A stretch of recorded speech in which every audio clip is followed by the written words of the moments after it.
हाँ जी बच्चों, कैसे हैं आप सब। डिसॉल्यूशन ऑफ पार्टनरशिप फर्म पर दो क्वेश्चन देखने हैं बेटा। देखते हैं वो कैसे होने हैं। देखें जरा question number 1। Madhav, Madhusudan and Mukund were partners in Jagannath associates. They decided to dissolve the firm on 31st March 2021. Pass necessary journal entry for the following transaction after various assets other than cash and third party liabilities have been transferred to realization account. First point कह रहा है old machine fully written off was sold 42,000 while a payment 6,000 is made to bank for a bills discounted being dishonored. देखो बेटा, ये दो अलग अलग point हैं। ये वाला पॉइंट यहां तक ये अलग पॉइंट है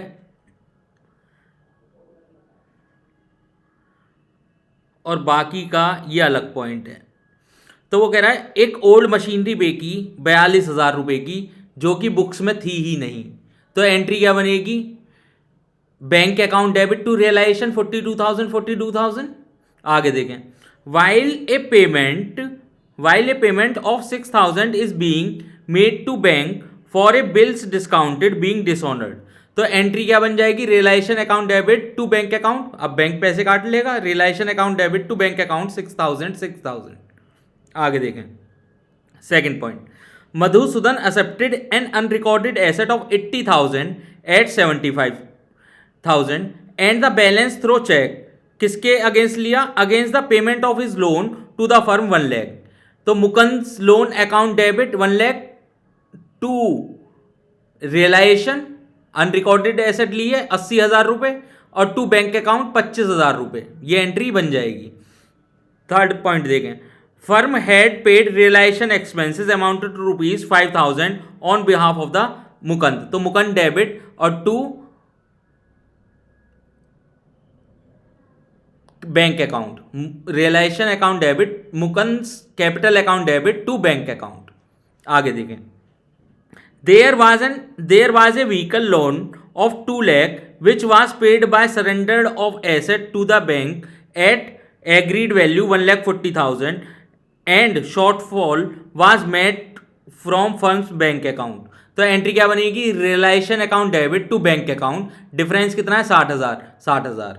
एंट्री क्या बनी बेटा? दोबारा सुन लो, रियलाइजेशन अकाउंट डेबिट और टू बैंक अकाउंट 60,000। ये क्वेश्चन इस हिसाब से होना था। इसमें कोई दिक्कत हो तो बताएं। नहीं सर, कोई दिक्कत नहीं। आगे देखें,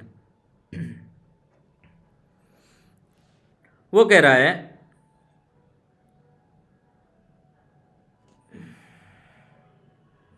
हाँ जी बेटा, Charu, धवनी, इकनूर and Pauni were partners in A firm. 4 partner है बेटा, Charu, धवनी, इकनूर and Pauni were partners in A firm. They had entered into partnership firm last year only through a verbal agreement. They contributed capital in the firm and meet other financial requirements. Few partners also provided loan to the firm. Within a year, their conflicts arisen due to certain disagreements and they decided to dissolve the firm. The firm had appointed Miss Kavya, who is financial advisor and legal consultant, to carry on the dissolution process. In the first instance, Miss Kavya had transferred various assets and external liability to the realization account. Due to her busy schedule, Miss Kavya has delegated this agreement to you. Being an intern in her firm, on the date of dissolution, you are required to the following transaction. हाँ जी, number 1 ऊपर की बेकार बातें कह रहा था, बस 4 पार्टनर हैं ये पता पड़ा. हाँ जी, आगे देंगे. पहला point, Dhwani's loan of 50,000 to the firm was settled by paying 42,000. Dhwani का लोन कितने का था? 50,000 का. वो सेटल्ड कर दिया 42,000 में. तो Dhwani's loan account debit 50,000 to bank 42,000 और टू रियलाइजेशन 8,000.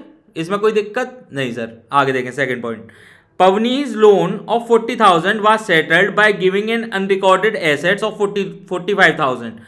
पवनी का लोन कितने का है? 40,000 का. तो Pavani's loan account debit 40,000 to realisation account 40,000. ये एंट्री बनेगी. पवनी का लोन है 40,000 का और वो अनरिकॉर्डेड एसेट लेके जा रहा है 45,000 की. तो Pavani's loan account debit 40,000 to realisation account. तीसरा, loan to Charu of 60,000 was settled by payment of Charu's brother loan of the same amount.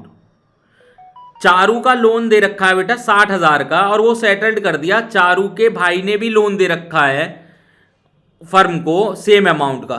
तो कोई एंट्री बननी है क्या बेटा? अपने आप सोच के बताओ. No entry. थर्ड पॉइंट की नो एंट्री.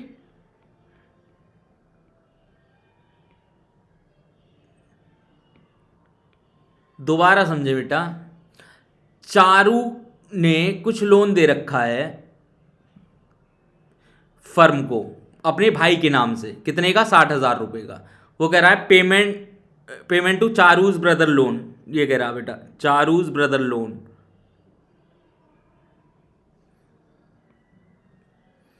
ये दे रखा बेटा चारूज ब्रदर लोन. कितने का है वो? 60,000 रुपये का. और फर्म ने भी लोन दे रखा है चारू को. कितने का? 60,000 रुपये का. तो क्या कोई एंट्री बननी चाहिए? नहीं बननी चाहिए. लेकिन बेटा सॉल्यूशन में क्या दे रखा है जरा वो भी समझ लें. दोनों ही ठीक हैं, कोई गलत नहीं है. वो कह रहा है कि चारू का जो लोन है, जो फर्म ने लोन दे रखा, लोन टू चारू 60,000 रुपये जो पहले पार्ट में बताया है, लोन टू चारू ऑफ ₹60,000. ये तो मान लिया है बेटा फर्म ने लोन दिया है चारू को. लेकिन ये जो सेटलमेंट करी है चारूज ब्रदर लोन की, ये बुक्स में नहीं है, ये मानते हुए करा है. लेकिन ऐसा कहाँ लिख रहा है कि बुक्स में है या नहीं है? ठीक है बेटा. तो इन्होंने क्या एंट्री बना रखी है? इन्होंने एंट्री बना रखी है टू लोन टू चारू, तो क्रेडिट कर दूंगा.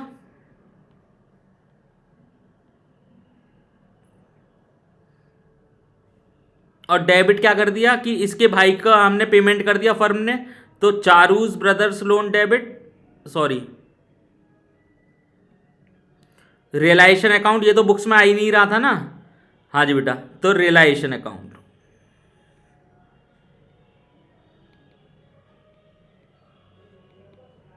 कितने रुपए? 60,000. 60,000. इन्होंने ये अजम्पशन ली है कि बेटा चारू के भाई ने जो ऋण दे रखा है फर्म को, वो बुक्स में नहीं आ रहा. उस हिसाब से इन्होंने एंट्री बनाई है. दोनों ही ठीक है.